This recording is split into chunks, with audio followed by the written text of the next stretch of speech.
मी आता संगमेश्वर तालुक्यातल्या कुडगिरी एडगेवाडीमध्ये आहे आणि इथे गंभीर प्रश्न पाण्याचा निर्माण झालेला आहे। खरं तर आता पावसाचे 2.5 ते 3 महिने उलटून गेलेत, मात्र इथे पाण्याचा गंभीर प्रश्न आहे। विकतचं पाण्याने ह्या माणसांना प्यावं लागतंय। नक्की समस्या काय आपण जाणून घेऊया। दादा काय सांगशील? आता समस्या खूप मोठी आहे। आम्ही आता 3-4 महिने झाले या समस्येपासून लढतोय। आम्ही रोज प्रशासनाकडे जातोय ह्या मागणीसाठी, कारण की 2018 मध्ये आम्ही सार्वजनिक म्हणजे हे सर्वांनी मिळून 15 घरं आहेत तिथं, 15 घरांनी सगळ्यांनी मिळून आम्ही पर्सनल मोटर टाकली होती आणि सगळ्यांना म्हाताऱ्या माणसांना विहिरीवर जाता म्हणजे येत नाही, त्याच्यामुळं घरात पाणी येत होतं। तर त्यांनी काही कारणास्तव 3-4 महिने झाले मोटर म्हणजे आमच्या 5 जणांचा नळ कापलेला आहे आणि त्याची आम्ही तक्रार सुद्धा केलेली आहे। आणि कुणी कापला? हे समोरचे जे आमच्या ते बाबू गोविंद येडगे आणि दोंडीबा तुमच्या विरुद्ध पार्टीने? हां, म्हणजे जे आम्ही विरुद्ध म्हणत नाही, पण त्यांनी का कापले आम्ही सांगू शकत नाही, पण आमच्या वडीलधाऱ्या माणसांना आज पाण्यापासून वंचित राहावं लागतं, याचं आम्हाला खूप दुःख होतं आहे। आणि आम्ही 3 महिने प्रशासनाशी लढा देतो, तरीसुद्धा आम्हाला त्या गोष्टीत यश भेटत नाही आणि त्याची आम्हाला खूप मोठी खंत आहे आणि आम्ही आता उपोषणाला बसणार आहे।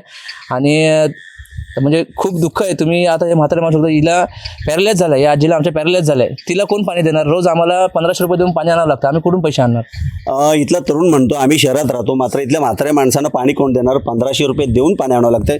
आजी काय नक्की समस्या आहे? पाणी कुठलं पिता तुम्ही?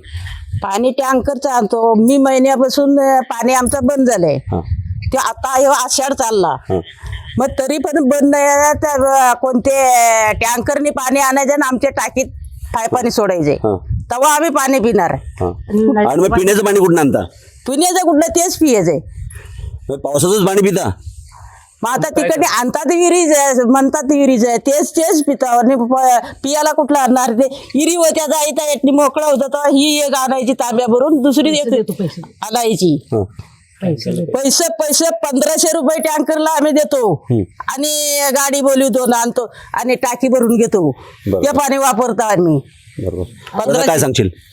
दादा ॲक्च्युली आम्ही शिक्षणासाठी मुंबईमध्ये राहतो, तर आता आमचा हा गाव आहे, इथे फक्त आमचे वडीलधारी इथे राहतात। आता तुम्ही बघाल की हे जे आमचे पाण्यापासून वंचित 5 कुटुंब आहेत ते खालचे राहतात। आता तुम्ही बघाल आमच्या प्रत्येक घरात फक्त आमचे आजी आजोबा दोघेच इथे राहतात आणि आम्ही सगळे शिक्षणासाठी नोकरीसाठी मुंबईला राहतो।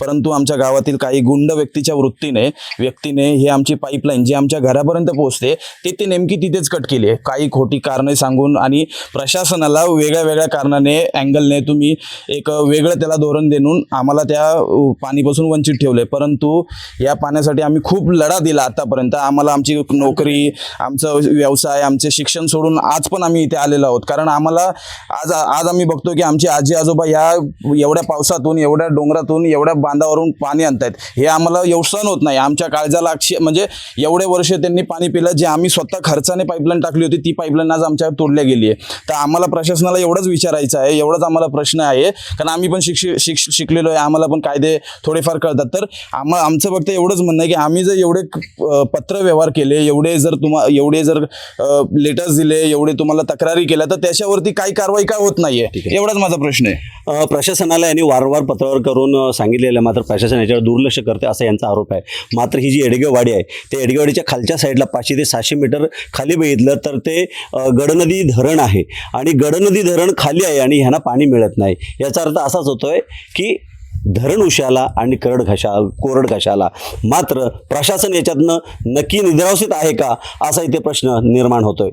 कॅमेरा प्रफुल्ल समीर, राजेश जाधव, लोकशाही मराठी, संगमेश्वर। लोकशाही मराठी, ऐका, पहा, जागरूक रहा।